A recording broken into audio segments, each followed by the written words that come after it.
graduate school here at Penn State, and I study chemistry. And so, to start off telling you guys what I do, I'm going to start with a question. If you could have any superpower, just think it in your head, what would it be? You're not limited to what's up here. Take a second to think about it. Anybody say flight? Anybody say strength? Anybody say invisibility? All right. Well, what I work at Penn State is making invisibility a reality. And so I make invisibility cloaks. And so if you don't know what that is, you can think Harry Potter style. So basically you put on a cloth, and when you're underneath it, nobody can see you. And so kind of like this picture up here. And so how could this magical, superpowered thing actually work? Well, if we were to zoom in on the cloak and look at the fabric, you'd see that there are tiny little mirrors arranged just so. And what you can think of them doing is reflecting the light so that it basically reroutes it around you. That means that the light would never touch you, which means nobody would ever see you. And so when I was your age, did I know that I wanted to work on these crazy superhero type materials? No way. Ooh, no way. I wanted to be a cashier really badly. Or a singer or a teacher. I was always changing my mind. And so when did I first really start getting interested in STEM? Well, it all comes back to when I was about 12 years old, or 6th grade. I had an illness called meningitis, which is basically, think the worst headache you've ever had times 10 plus nausea. It was not fun. I was in the hospital for like 2 weeks. I was that kid that they sent home letters about, and everyone was like, ooh. And so while I was there, the doctors and nurses explained to me that what was going on was that the membranes around my brain had swollen, which caused a lot of pressure, which was causing a lot of headaches. But they used their knowledge of the human body and medicine to sort of rescue me from my illness. And so in my mind, they were like the real-life superheroes. And so I hadn't really thought much about it. I went through high school not knowing what I wanted to do. I went into college still unsure. And it wasn't until I sat in my Gen Chem class where I saw this demo. And so there's a little hole in the cup, and that's making a stream. And so now she's going to rub a plastic tube in her hair and hold it close to the stream of water. And you can see it kind of bends the water. So I know what you're thinking. Weather control. No, it's even better because it's science. What happens is she's electrostatically charged the rod in her hair, putting negative charge on it, and it attracted the positive parts of the water molecule. And so that's when I realized that I really liked knowing the way the world works. And I wanted to use this to help other people the way that the doctors and the nurses helped me when I was sick. You may not have ever thought of it like this before, but scientists use their knowledge to do really incredible things and help people every day. And they're kind of like the closest thing we have to real-life superheroes. And let me explain what I mean by that.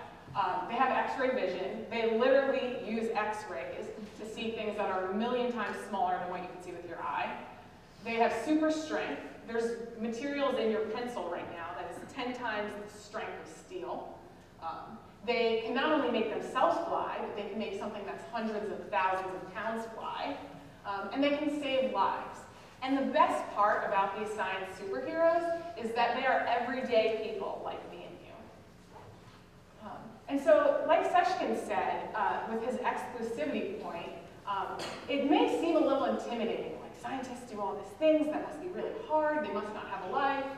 Kind of, but not really. So, in my time, when I'm not being a chemist, I'm also a fitness instructor. I have 2 cats I like hanging out with. I try my best at crafting.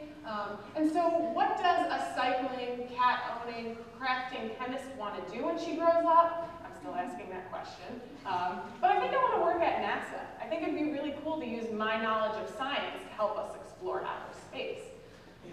And so this just goes to show that you can have other interests and wear other hats and also be interested in science. And so now you might be thinking, all right, I'm hooked. I want to be a science superhero. Even if you're not, I have compiled 3 characteristics that I think are really important for science and basically for anything you do. And so they are persistence, curiosity, and passion. And so let's start with persistence, which is kind of a synonym for the theme here at ENVISION today of resilience. When I was an undergrad, I had a really hard time deciding what I wanted to do. It made me feel really anxious and lost, and it wasn't until I switched majors for a third time that I found chemistry, and I finally found something I liked. And so that was an obstacle that I had to overcome. One that we all probably sitting in this room might have to face is the fact that STEM fields haven't quite been the best with including minorities in STEM. And that's really sad, but the good news is we're getting better. There are lots of groups dedicated to advocating for minorities in STEM, but it's an obstacle that you may have to face. And so whether or not your obstacle is picking a major or being a minority, chances are you're going to have to face something. We all have stuff, we all have obstacles. And so what can you do to prepare for it? Well, I think the best piece of advice I can give is to find a support group. And so people who know what you're going through or can sympathize with what you're going through, maybe look for a mentor who can help give you advice on the situation. But it's basically important to have people who you can lean on when times get tough.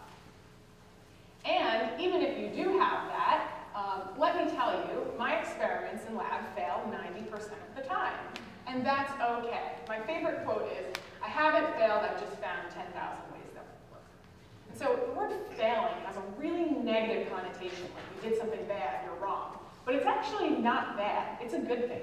If you can take that experience and learn from it, it has completely nullified any bad in the term failing whatsoever. And so to illustrate that, when I do an experiment and it fails, I usually adjust my methods, try something else, and get closer and closer to succeeding. And so if you're failing, just look at it as an opportunity to change what you're doing and learn. And so next, you have to be curious. And so I've read a lot of studies and op-eds that say that girls are significantly less likely to raise their hand in class, I think by the time they're 5. So this has been happening for a long time.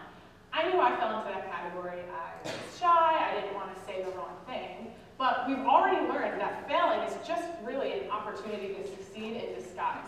So I'm going to pose a little challenge. When you guys go back to your class, challenge yourself to ask a question about something that interests you, something you're curious about. Even if you don't know the answer, that's okay. That's a part of the process. If you do find yourself starting to be curious outside of your science classes, what I did was went to my professor and said, how can I get involved outside of the homework and the curriculum in the class time? And she suggested that I do research. And so that's a really good experience to get hands-on experience in lab or whatever you want to do to find out if that's what's right for you. Another thing you can do is join clubs and teams. So like a robotics team, a science club. That's another way to engage in your curiosity. And finally, we are living in such a great time because we have the internet at our disposal. So these are a couple websites where you can go home, find experiments, and do them in your kitchen today. If you were like, I'm so inspired, I'm so curious, I want to do stuff now. You can do this with parent supervision, or you could tune into Netflix, binge watch some Cosmos or Bill Nye Saves the World. And these are TV shows that take science concepts and boil them down to a really understandable level so you can see how cool it is. And so basically, if you think that you're starting to get interested in something, start to engage that curiosity and ask how you can get more involved. And finally, once you find what you're passionate about, first of all, you have to keep an open mind, because I didn't find what I wanted to do until like 6 years ago. But when you find what makes you happy, just follow it, because if you're doing it every single day of your life, it should make you happy. And I think Seshkin did a really good job pointing that out. So go forth and find what you're passionate about. Thank you so much for letting me talk to you. And if you have any questions, I've thrown my email here so your parents can shoot me a quick email. Thank you.